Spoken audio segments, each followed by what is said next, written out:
بارزانی و بزوتنەوەی ڕزگاری خوازی کورد. نووسینی مەسعود بارزانی. بەرگی سێیەم بەشی یەکەم 1961 بۆ 1975. شۆڕشی ئەیلول. شۆڕشی ئەیلول 1961 بۆ 1975. بەشی چوارەم سۆران پاش بادینان. سعات 6 عەسری ڕۆژی 21 ئایاری 1962 بارزانی فەرمانی کەوتنەڕێی بەرەو بواری مەندان دەرکرد کە دەکەوێتە بەرامبەری گوندی سۆرانکێ لەبەرەوەی پێویست بوو هێزەکانی بەشەو لە زێیەکە بپەڕنەوە و بەر لە خۆراڵاتن بگەنە چیای برادۆست بۆ ئەوەی بیکەن بە پەناگەی خۆیان.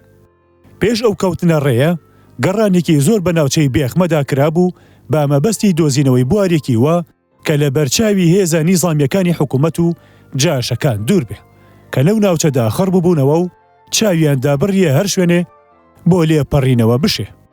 بۆیە بارزانی چارێکی لەوە بەو لاوەی نەدی کە ئەو تاقە بوارە بەکاربێنێ کە دەکەوتە ناوچەی بارزانەوە و با گوێری ڕێکەوتنەکەی نێوان شێخ ئەحمەد و سەرۆکی ڕژێم لێ قەدەغە کرابوو. ئەوەش بزانین کە بوونی سوپای حکوومەت لە ناوچەی سپیلگدا بە ئەندازەی یەک لیوای جەحفەل بوو. لیوایەکی تری وەهاش لە ناوچەی باپشتیان لە نێزیکی ڕەواندزەوە هەبوو. بێ ئەوەی هێزەکانی حکوومەت لێیان و ئاگابێن. سەرکەوتوانە لە زیەکە پەڕینەوە. ئامانجی پلانە نەخشە بۆ کێشراوەکە ئەوە بوو ڕووبکەنە ناوچەی باڵک و دەستی بەسەردا بگرن کە ئەم ناوچەیە سۆران و بادینە پێکەوە گرێدەدا چونکە دەکەوێتە ناوەڕاستی کوردستانی عێراق. ئەو ناوچەیە ناوچەیەکی شاخەوی هەزار بە هەزارە و بە ئاسانی داکۆکی لێ دەکرێ و بۆ ئەوەش دەشێ وەک باشترین شوێن بکرێ بە شوێنی بارەگای گشتی بارزانی و پارتی. ئەوەندەی لە بیرم بێ باسی ئەم جمانە دەگێڕمەوە. هەرپاش خۆر ئاواگەیشی نەبوارەکە من و باوکم لە بەلەمێک داوین. مەحموود شڤانشانە دەریشمان لەگەڵ بوو کە لەگەڵ خزمێکی سەوڵی بەلەمەکەی لێدەدا. بە تەواوی لە خوارگردی ئافدەلی ڕۆمیەوە گەیشتنە بەری ئەو بەریزەیەکە. ئەو بەرزاییەمان لە پێش بوو کە دەیبردین بۆ گەلی سوورانکێ و کانیەکی لێیە پێی دەڵێن کانیە کێندەڵە.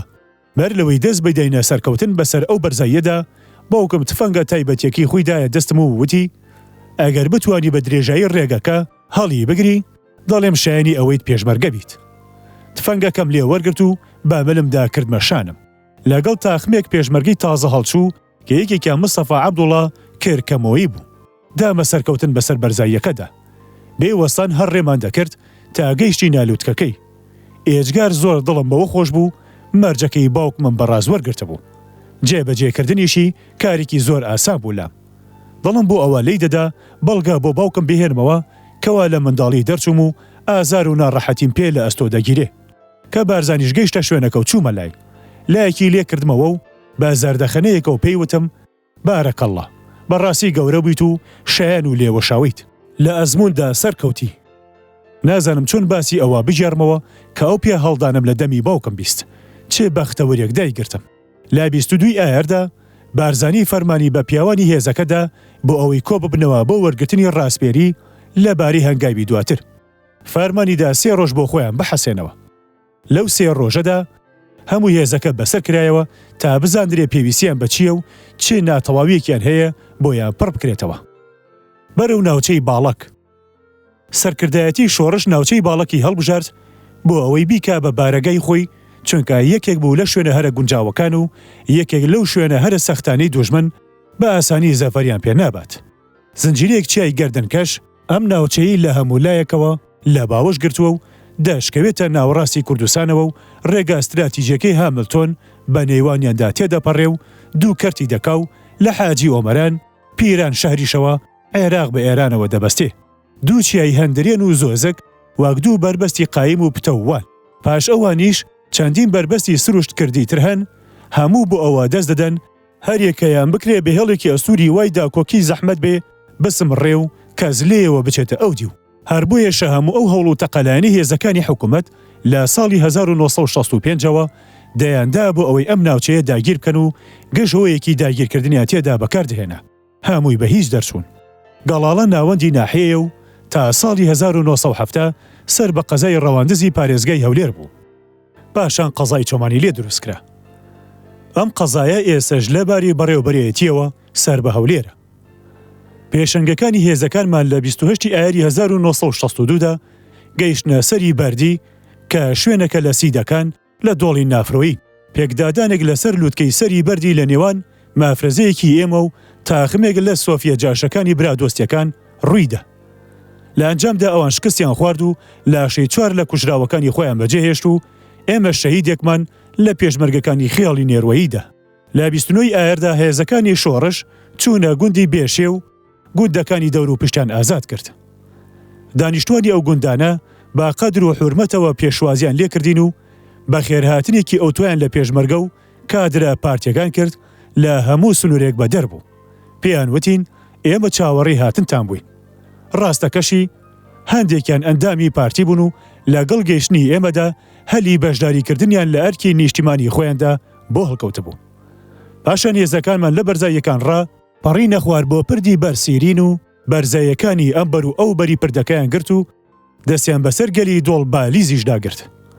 لەو کاتانەدا هێزێکی سوپا لە ڕەواندزەوە هاتبوو دەویست بۆ باڵک و ڕایەت بچێ.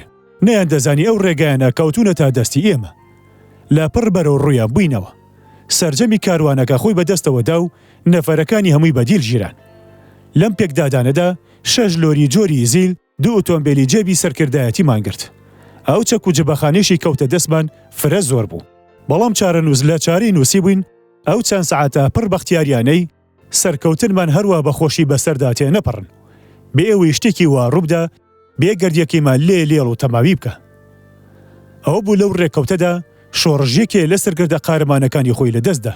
ئەیژنەبی سەر ئاسن بوو کە لە پێکدادانێکدا لەسەر پردی حافظ لە کاتی گرتنیدا گیانی خۆی لە نرخی ئەو سەرکەوتنەدا بەخشی. شەیدبوونی ئەم پێشمەرگەیە کارێکی پڕ ئازاری بە شێوەیەکی تایبەت کردە سەردڵی بارزانی. بارزانی بەر لەوەی بکەوێتە ڕێبوو ناوچەی سۆران کاتێ هێشتا لە نەهلە بوو ڕاستپێری بۆ بارەگەی پارتی لە باڵک ناردبوو. لە ڕاستپێرەکەیدا هانیدام و ڕیزەکانی خۆیان پتە بکەن و پەیوەندیان بە ڕەگەزا خێڵێکیە دڵسۆزەکانەوە درێژە پێ بدەن و بیان کەن بە سەربازی شۆڕش و ئەندامانی پارتی کۆبکەنەوە و بە پێی ئەوەی کە بارودۆخەکە پێویست دەکا و لەبەر ڕووناکی جێپێقایمبوونی شۆڕش لە کوردستاندا و بە گوێرە ئەوە بەرپرسیان بەسەردا دابش بکرێ. هێزەکانی مەحموود کاوانیش گەیشتنە بەر سیرین و لەگەڵ هێزە سەرێکیەکانی بارزانیدا یەکیان گرتەوە. کاوانی بە گوێری پلانێکە زووتر دانرابوو نەخشەی بۆ کێشرابوو. بەرەو ئەم ناوچەیە کەوتە بە ڕێو هاتبوو. لە ناوچەی باڵک دیمان بەرپرسی پارتی عومەر مستەفای پارێزەر، عومەر دەبابە و ڕێکخراوەکانی تری پارتی هاتبوونە پێشوازیمان. سەرەڕای سەر و خێڵە دۆست و لایەنگرەکانمان و لە پێش هەمویانەوە عەباس ئاغای مامەند، ئاغای گەورەی ئاکۆیان و شێخ حوسێنی بۆسکێنی کە دەسەڵاتێکی زۆری لە ناوچەکەدا هەبوو، چەند سەرۆخێڵی تریش کە هاتبوون بۆ ناوچەی باڵک بۆ ڕاگەیاندنی لایەنگریکردنی خۆیان لە شۆڕش. بەم جۆرە ناوچەی نێوان دوو سنووری باشووری بەرزێوە و باکووری ناو کێلەکان و هەروەها گەلی ڕەژووکەریا هەموو کەوتنە ژێر دەسەڵاتی پێشبەرگەوە. هەروەها پۆلیسخانەکانی ناحیەی گەڵاڵە و ڕایات و حاجی ئۆمەران هەموو گەمارۆ دران و ڕێگەی ڕەواندەس ڕێگەی هەمڵتۆنیان لێبڕا و هیچ چارەیەک لەوە بەولاوە بۆ نەفەرەکانیان نەما جگە لەوەی شوێنەکانی خۆیان بەجێبێڵن و پەنابەرنە بەر مەخفەرە قایم و پتەوەکەی ڕایات کە لە قەڵا دەچوو. لێرەدا نابێ ئەوەشم لەیاد بچێ باسی بکەم کە بەشێکی کەمی خەڵکی خێڵەکانی ناوچەی باڵک وەک تاخمەکەی مستەفا ئاغای وەڵاش و چەند کەسێکی تر ئەوەیان بە باشتر زانی بوو بچنە پاڵ حکومەت. بەڵام هیچ کەس لەمانە بەرەو ڕووی ئێمە نەوەستا و ڕێیان بە هێزەکانمان نەگرت و باشی هەرە زۆریان هاتنە پاڵ شۆڕش و ئەوانی تریان گەڕانەوە سەر ئیش و کاری ڕۆژانی خۆیان.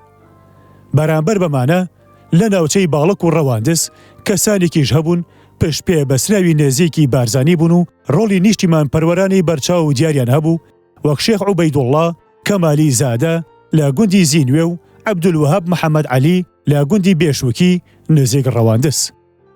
گەمارۆدانی قەڵای ڕایەت قەڵایەکی سەخت و پتەوە لە سەردەمی پاشایەتیدا وەک بەشێک لە پلانی حکومەت بۆ دەستگرتن بەسەر ناوچەکەدا بە بەرد و چیمەتۆ دروست کراوە.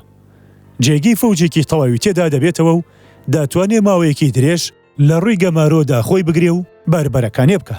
واگوتما پۆلیسی مەخفەرەکانی دەوروبەر و ئەفسەرەکانیان سەرەڕای بەڕێوەبەری ناحیەی باڵک و کاربەدەستانی بەڕێوەبەرێتی ناحیەکە و هەندێک خێزانیشان لەگەڵدا هەموو بەسەر ئەو قەڵایەدا داباری. لە 4 حوزەیرانی 1962دا پێشمەرگە گەماروی قەڵای ڕایەتیاندا و داوایان لە هێزە گەمارۆ دراوەکان کرد خۆیان بدەن بەدەستەوە. بەڵام پێشنیازەکەیان لەلایەن گەمارۆ دراوەکانەوە پەسەند نەکرا و کەوتنە بەربەرەکانێ و بەبێتە لە داوای یارمەتیان لە حکوومەت دەکرد. ئێمە بروسکەکانی ئەوانمان وەردەگرت و ئاگادار دەبووین داوای چی دەکەن. هەندێکیش لەو بروسکانیان بۆ عەبدولکەریم قاسم خۆی دەنارد. هەروەها ئەو وەڵامانشمە وەردەگرت کە بۆیان دەنێردران و تێکڕا هەر ئەوەیان تێدا دەوترا کە ئافرینیان لێ دەکردن و هانیان دەدان بەردەوام بەربەرەکانی بکەن و خۆیان بگرن و گفتیان دەدانێ کەوا یارمەتیان بۆ دەنێرن. یەکێک لە کاردانەوەکانی ئەم داوای یارمەتیکردنانە ئەوە بوو حکومەت باڵەفڕی دەنارد بۆمبارانێکی کوێرانەی دەکرد کە هیچ زیانێکی بەهێزەکانی ئێمە نەدەگەیاند.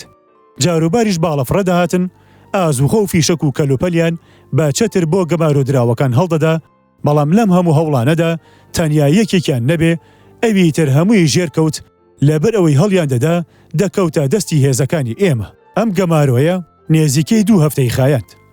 پاشان هێزێک کە لە فەوجی سێمی لیوەی سێم پێکاتبوو لە ڕەواندزەوە بە مەبەستی گەمارۆکە بە ڕێگەی بەرسیرین بەرەو ڕایەت کەوتەڕێ. ئەم هێزە بەرلەوەی بگاتە پردەکە هێزەکانی پێشمەرگە بەرەو ڕووی بوونەوە و شەڕێکی قورس لە نێوانیاندا قەوما سەریەی پێشەنگی فەوجەکەی تێدا لەناوبرا و هەمویان یان کوژران یان بریندارکران یان بەدیل گیران و ئەویتری فەوجەکە بە هەزار ناری عەلی توانی خۆی ڕزگار بکە و بەرەو دوا بگەڕێتەوە. ڕێکەوتێکی سیر لەم شەڕەدا ئەوە بوو فەرماندەری فەوجەکە هەمان عەقید وهەبی بوو کە لە مێرگە سۆر بوو. ئازار و سزایەکی زۆرمان بەدەستیەوە چێشتە بوو وەک پێشتر باسمان کرد. سەرکردەی ئەم شەڕە مەحموود کاوانی و مام حارس بێدارۆنی بوون. بارزانیش پاراستنی پردەکە و ئەو ڕێگەی خستبوونە ئەستۆ کە لە پردەکەەوە تێدەپەڕی. پاش ئەم هەوڵە سەر نەکەوتووە وا دەرکەوت حکوومەت هیچی وایەکی نەبابوو بتوانێت ڕێگەی بەرسیری بکاتەوە و سوپای نیزامی یارمەتی گەمارۆ دراوەکان بدە. پاشان حکوومەت ویستی داوای یارمەتی لە چڵکاو خۆرەکان بکە. بۆیە بە سۆفی و هەرکیە جاشەکانی ڕاگەیاند کەوا لە چیای هەڵگوردی بەرامبەری ڕایەتەوە داپەڕنە خوارەوە و لە پشتەوە لە پڕ بدەن بەسەر هێزەکانی ئێمەدا و بەوا هەوڵێکی کردنەوەی گەمارۆکە بدەن. ئەو پلانە ئەگەر سەر بکەوتایە ماترسێکی گەوری تێدا بوو دوور نەبوو هەموو دەستکەوت و سەرکەوتنەکانی شۆڕش لە ناوچەی باڵکدا بدا بەدەمباوە. کۆمەڵا خڕبەوەکانی جاش لە پێشچیای هەڵگوردەوە بوون کە ناوچەی لە وەڕی هەرکی و برا دۆستیەکان و زۆزانی ئەوانە. بام پێیە ئەوان لە پشتەوە دایان بەسەرماندا. بەڵام بارزانی دەستی خۆی لەوان پێش خست و شەڕوانە هەڵبژاردەکانی خۆی لەگەڵ خۆی هەڵگرت و کاری گەمارۆکەی بە عەلی عەسکەری سپارد و بەرلەوەی ئەوان خۆیان ئامادە بکەن ئەم لە 27 حوزەیراندا و لە ناوچەی جیغەداری و دۆڵە مەیدان و هۆرنی باڵکیادا بەسەر کۆمەڵە خڕبۆکانی دادا و پاش چەند شەڕێکی تند کە 3 ڕۆژی خایاند تا فروتونای کردن و کەوتە دوی پاشماوەکانیان کە هەڵاتبوون و لایەن بە هیچ لایەکدا نەدەکردەوە. هەندێکیان لە سنوور پەڕینەوە و چوونە ناو خاکی ئێرانەوە و هەندێکی تریشیان پەنایان بردە ناو شی و دۆڵەکانی لۆلان. پاشان بارزانی بەڕێوەبردننی ناوچەکەی دایە دەستی پێسپاردەی پارتی عومەر مستەفا دەبابە و هەندێ هێزی خێڵەکی بۆ خۆشی گەڕایەوە بۆ ناوچەی ڕایەت. بەم جۆرە تەقەلای دووەمی حکوومەتیش بۆ کردنەوەی گەماروی ڕایەت سەری نەگرت و تێکشکێنرا و پێشمەرگە دەستیاندایە هەڵکەندنی تونێلێک لە ژێر دیواری قەڵاکەدا بۆ ئەوەی توورەکەیەک دینامیتی هەڵتەکێنی لە ژێردا دانێن و بیتەقێنەوە. هەرکە دەنگی پاجلێدان و تونێل هەڵکەندن کەوتە بەرگوێ گەمارۆ دراوەکان دەست بەجێ ئاڵی سپیان هەڵکرد و ئامادەی خۆیان بۆ خۆ بەدەستەوەدان پیشاندا و لە 11 تەمموزدا خۆیاندا بەدەستەوە. عەلی عەسکەریش نامەیەکی نار بۆ بارزانی بە درێژی باسی ئەو شتانی تێدا کردهبوو کە بە دەستکەوت گیرابوون و ژماری هێزە خۆ بەدەستەداوەکانیش چەند بووە. بۆ گرتنی قەڵاکە هیچ کارێکی تر نەبوو بکرێلەوە بەولاوە کە تونێلێک لە بنی دیوارەکەدا هەڵکەن و بیتەقێنەوە، چونکە پێشمەرگە نە تۆپی هەڵتەکێنیان هەبوو نە بۆمبای بازووکە تا دیواری قەڵاکەی پێ هەڵتەکێنن یا کەلێنێکی تێبکەن تاکە چەکیان تفەنگ بوو.